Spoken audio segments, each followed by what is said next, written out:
Assalamualaikum warahmatullahi wabarakatuh. Perkenalkan, nama saya Gian Mukti Prambudi, NIM 7211419137. Di sini saya akan menjelaskan salah satu materi Sistem Informasi Manajemen, yaitu tentang bab 11, implementasi Sistem Informasi Manajemen dalam dunia perusahaan, pemanfaatan web dan blog. Kita lanjut pengertian blog. Blog itu merupakan blog berasal dari kata web dan log yang disatukan menjadi weblog, yang berarti catatan online yang berada di web. Blog adalah situs web yang berisi tulisan, artikel, atau informasi yang bermanfaat yang diupdate atau diperbaharui secara teratur dan dapat diakses secara online, baik untuk umum maupun pribadi. Pemilik atau pengarang isi blog ini disebut sebagai blogger. Ciri-ciri blog: pertama, memiliki nama dan alamat yang bisa diakses secara online. Yang kedua, memiliki tujuan. Yang ketiga, memiliki isi atau postingan yang berupa artikel, catatan, dan informasi lainnya.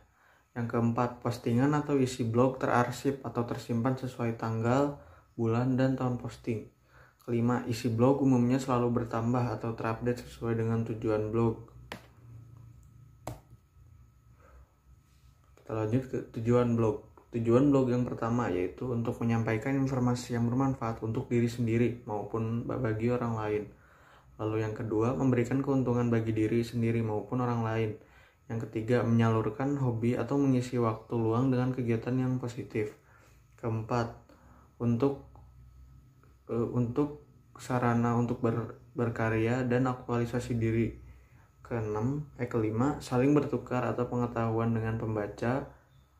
Blogger menulis, pengunjung memberikan tanggapan atau komentar. Lalu yang keenam, untuk berbagi pengalaman. Lalu yang ketujuh, untuk berbagi software berguna seperti foto, film atau video, atau dokumen, atau dan sebagainya.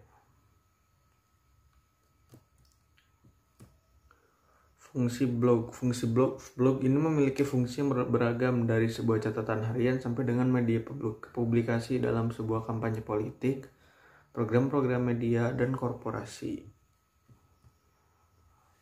Kita lanjut manfaat blog dalam sebuah bisnis.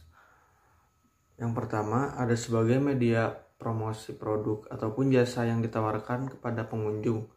Lalu yang kedua, untuk menyediakan jasa iklan pada blog yang kalian publish. Lalu ketiga, nama brand yang kalian publish di sebuah blog akan mempermudah brand kalian dikenal oleh banyak orang. Yang keempat, untuk membangun networking terhadap calon pembeli untuk memperkenalkan produk atau jasa yang kalian tawarkan.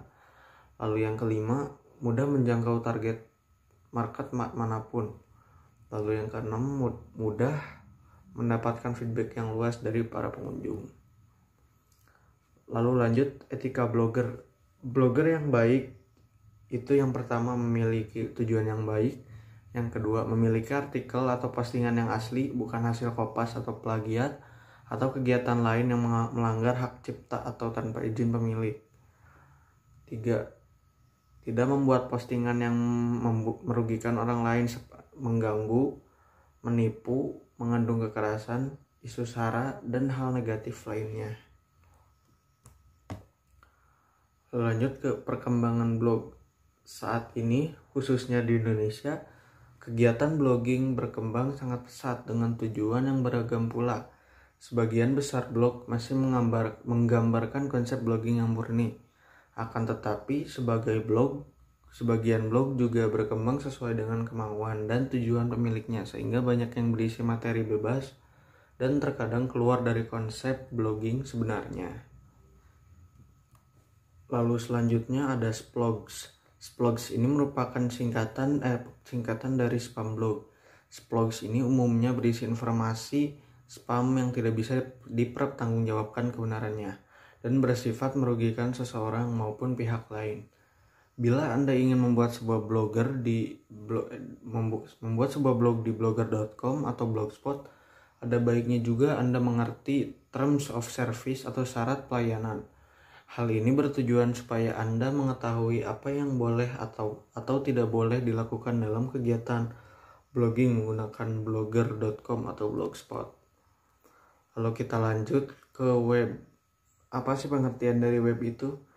Web atau biasa disebut website adalah sebuah kumpulan halaman pada suatu domain di internet yang dibuat dengan tujuan tertentu dan saling berhubungan serta dapat diakses secara luas melalui halaman depan atau homepage menggunakan sebuah browser yang menggunakan URL website. Unsur-unsur web. Unsur-unsur web ini ada 3. Yang pertama ada domain, lalu yang kedua ada hosting, lalu yang ketiga ada konten. Untuk domain, jika website diibaratkan sebuah produk, maka domain adalah mereknya. Penggunaan domain yang menarik akan membuat orang tertarik untuk memasuki suatu website. Lalu yang kedua ada hosting. Hosting ini memiliki peran untuk menyimpan semua database seperti skrip, gambar, video, teks, dan lain sebagainya yang diperlukan untuk membentuk suatu website. Banyak sekali penyedia jasa hosting di Indonesia. Lalu yang ketiga ada konten. Tanpa adanya konten pada website, maka website bisa dikatakan tidak memiliki tujuan yang jelas. Konten pada website dapat berupa teks, gambar, atau video. Kita lanjut, sejarah web. Website pertama kali dibuat oleh tim Berners-Lee pada akhir tahun 1980-an dan baru resmi online pada tahun 1991. Tujuan awal tim Berners-Lee membuat sebuah website adalah supaya lebih memudahkan para peneliti di tempatnya bekerja ketika akan bertukar atau melakukan perubahan informasi. Website dapat dimiliki oleh individu atau organisasi atau perusahaan. Pada umumnya, sebuah website akan menampilkan informasi atau suatu topik tertentu, meskipun saat ini banyak website yang menampilkan berbagai informasi dengan topik yang berbeda. Lalu kita lanjut, manfaat web bagi perusahaan. Manfaat web bagi perusahaan ini ada 6. Yang pertama, sumber informasi bagi pelanggan. Lalu yang kedua, lebih kredibilitas. Yang ketiga, dapat memperluas market dan segmentasi pasar.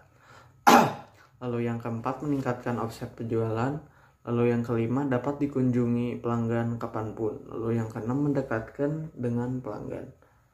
Mungkin sekian presentasi dari saya. Mohon maaf apabila ada kesalahan maupun kata-kata yang tidak berkenan. Wabillahi taufiq wal hidayah. Wassalamualaikum warahmatullahi wabarakatuh.